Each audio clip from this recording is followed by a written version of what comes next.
Fountain है तो सौंप दीजिए, बात ही खत्म। फाउंटेन के लिए क्या लड़ना?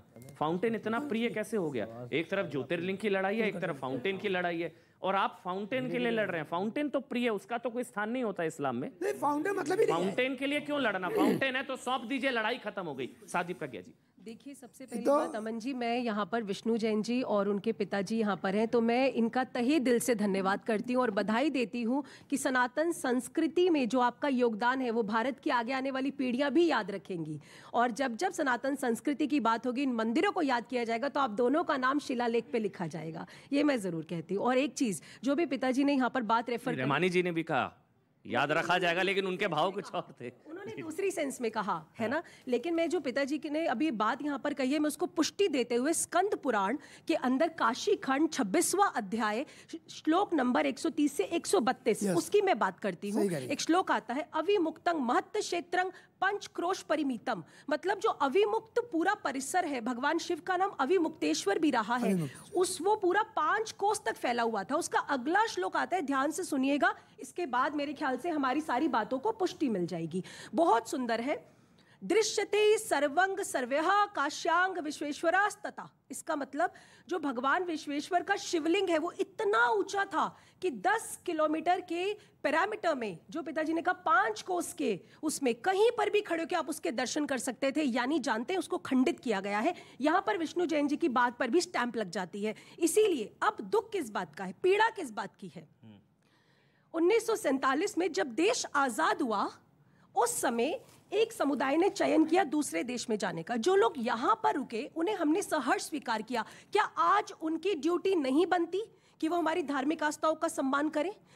दूसरी बात, जब जब आक्रांता भारत में आए तो उन्होंने भारत पर तो हमला किया ही किया, लेकिन मेरा प्रश्न ये है, अयोध्या, काशी, मथुरा पर हमला क्यों किया? वहां पर तो इतनी उस समय इकोनॉमिक डेवलपमेंट भी नहीं थी, क्योंकि वो हमारी धार्मिक भावनाओं को ठेस पहुंचाना चाहते थे, हमें नीचा दिखाना चाहते थे, हमें तोड़ना चाहते थे। लेकिन आज ये काम जो आप लोग कर रहे हैं, मैं ये कहना चाहूंगी, भारतीय गर्व का मुद्दा है। हमें अपने मंदिर वापस चाहिए और ये अभियान नहीं रुकेगा। अब जो चल गया है, हिंदू नहीं थमेगा। जब तक हमारा अधिकार हमें नहीं मिलेगा, हम चुप नहीं बैठेंगे और बार बार आवाज उठाएंगे, चाहे कोई इसे दुनिया। विष्णु भाई सही कह रही हैं, नहीं बैठेंगे मतलब अभी, क्योंकि अभी लग रहा था अयोध्या, काशी, मुझे एक बार अंबर अच्छा जल्दी से, हाँ प्लीज। देखिए अमन, मंदिर का प्रश्न किसी पार्टी का प्रश्न नहीं है। ये मंदिर का प्रश्न भारत के संतों का और भारत के हिंदू समाज का प्रश्न हो गया है। इसलिए मैं कह रहा हूँ ये अभियान नहीं रुकेगा। चलिए विष्णु जी, नहीं रुकेगा। मैं एक बात, फिर हरिशंकर जैन जी, फिर मैं अंबर चाहता हूँ। राम मंदिर के जजमेंट में सुप्रीम कोर्ट ने पैरा 116 117 में एक बात कही और बात मेरे घर कर गई। सुप्रीम कोर्ट ने कहा कि मंदिर बनाने का जो संकल्प होता है वो अमर होता है, वो अमिट होता है। ऐसा हो सकता है कि मेरा मंदिर, मेरी देवता की मूर्ति बाढ़ से, अर्थक्वेक से कोई आक्रांता आके तोड़ दे, पर जिस व्यक्ति ने संकल्प लिया मंदिर बनाने का, वो संकल्प रहेगा। और समय के अंत तक हिंदू लॉ यही है कि अगर मंदिर था तो मंदिर था, है और रहेगा। अगर इनका इस्लाम ये कहता है कि मस्जिद है, थी और रहेगी, तो हिंदू लॉ भी यही कहता है। और इसीलिए सवाल ये उठता है, प्रायर इन टाइम कौन है? अगर हम प्रायर इन टाइम है, हम वहां पे प्रायर इन टाइम है, अगर हम वहां पे प्रायर इन टाइम है, तो वो जगह हमारी होगी। क्योंकि देखिए, जो हम एक पूजा करते हैं, हमारी आस्था है, हम मूर्ति पूजा करते हैं। अगर आपने हमारी मूर्ति को तोड़ा है तो उसको रेस्टोर किया जाना इस देश की संवैधानिक ड्यूटी, संवैधानिक सेटअप में ये फंडामेंटल ड्यूटी है सबकी। और इसलिए मैं बात कहना चाहता हूं, अमन भाई, आप आज जाके जरा भोजशाला की कभी आपको मौका मिले तो उसके जरा स्थिति देखिएगा। ट्यूसडे को हिंदू पूजा करता है, फ्राइडे को ये नमाज पढ़ते हैं मंदिर का कॉम्प्लेक्स के अंदर, और वहां ऑन एफिडेविट बता रहा हूं थूका जाता है यज्ञशाला में, जो संस्कृत की ऋचाएं उसको मिटाया जाता है, और हम चुप बैठे रहे, भाईचारे के नाम पे, सेक्युलरिज्म के नाम पे चुप बैठे रहे। अगर आवाज रेस की तो आप सियासी हो गए, अगर आवाज रेस की तो आप कम्युनल हो गए। तो ये किस तरह का हमने देश बनाया है कि जहां पे अपने मंदिर, अपने ईश्वर, अपने आराध्य के सम्मान के लिए लड़ाई भी नहीं लड़ सकते, कोर्ट भी नहीं जा सकते। हरिशंकर जैन जी, एक सवाल ये भी है कि ये जिस तरह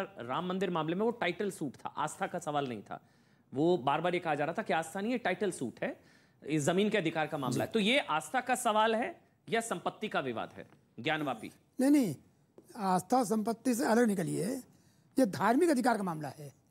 उस जगह पर मंदिर हैं, अनवरत पूजा हो रही थी, सन 36 में एविडेंस से पूजा हो रही थी, सन 47 के बाद पूजा हो रही थी, सन 90-92 तक हो रही थी। जब मुलायम सिंह का शासन आया तो माँ श्रृंगार गौरी की पूजा रोक दी गई, और 96 तक कमीशन गया है, वहाँ मंदिर का अस्तित्व मालूम पड़ा है, कमीशन रिपोर्ट में लिखा हुआ है। तो बात यह धार्मिक आस्था का नहीं है, धार्मिक अस्तित्व का है, और वहाँ धार्मिक अस्तित्व आज भी है। लेकिन कहते हैं अभी तो मस्जिद है। क्योंकि एक अभी तो मस्जिद है, नहीं, 1991 प्लेसेस ऑफ वर्शिप एक्ट है। सर मैं बता रहा हूँ, अच्छा हाँ, आ रहा हूँ, एक मिनट पहले अंबर, फिर रशीदी जी, फिर मुंडियाल जी, रहमानी जा रहा हूँ। हिंदू लॉ बड़ा साफ है कि अगर एक बार देवता बैठ गए, प्राण प्रतिष्ठा हो गई, प्राण प्रतिष्ठा हो गई, तो देवता को अगर आपने हटा भी दिया तो जगह पूजनीय रहेगी और देवता की रहेगी।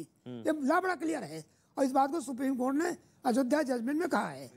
और जी एक मिनट, हाँ रहमानी जी आप बोल लीजिए, आप बहुत देर से बोलना चाह रहे हैं, बोलिए। सवाल है कोई आपका हरिशंकर जैन जी से? मैं कह रहा नहीं, मुझे मेरा स्टेटमेंट तो कोई दूसरा होना था। अभी संगीत रागी जी ने बहुत कुछ कहा है, लेकिन प्राण प्रतिष्ठा की बात अगर हुई है तो जो अभी 300-350 मंदिरों को डिमोलिश किया है कॉरिडोर बनाने के लिए, वहाँ वो सब प्राण आपको बुरा लगा, दुख हुआ?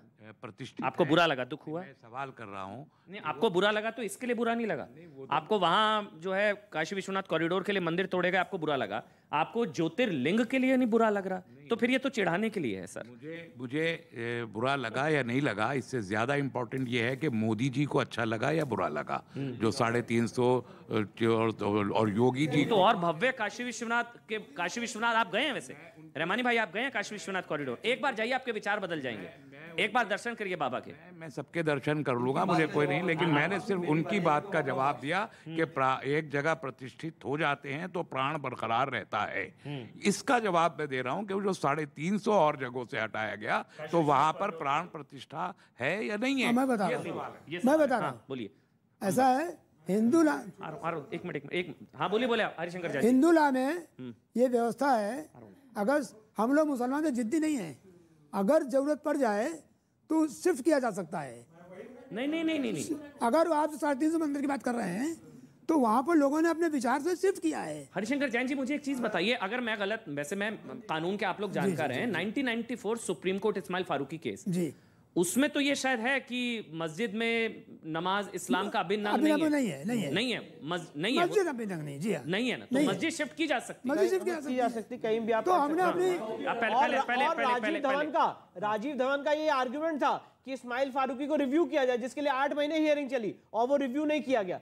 पैरा 86 इस्माइल फारूकी पर राजीव धवन ने राम मंदिर मामले 8 महीने सुनवाई की और क्या कहते हैं इस्माइल फारूकी का पैरा मस्जिद इस्लाम का अभिन्न अंग नहीं है, उसने होल्ड किया गया। यू आर एब्सोल्युटली राइट जी। हाँ अब पहले जल्दी से, क्योंकि उनियाल जी भी हैं, रशीदी जी। हमारी ही संस्कृति और हमारा ही आध्यात्म है जिसमें हम देवता का आह्वान करते हैं, हम प्राण प्रतिष्ठा करते हैं और 10 दिन बाद उसी मूर्ति को कहते हैं कि माँ अब बाद में अब तुमको हम विसर्जित कर रहे हैं। ये हमारी, वहां पर हम तोड़ते नहीं है, हम विसर्जित करते हैं, उस जगह को ये करते हैं। चलिए बोलिए अंबर।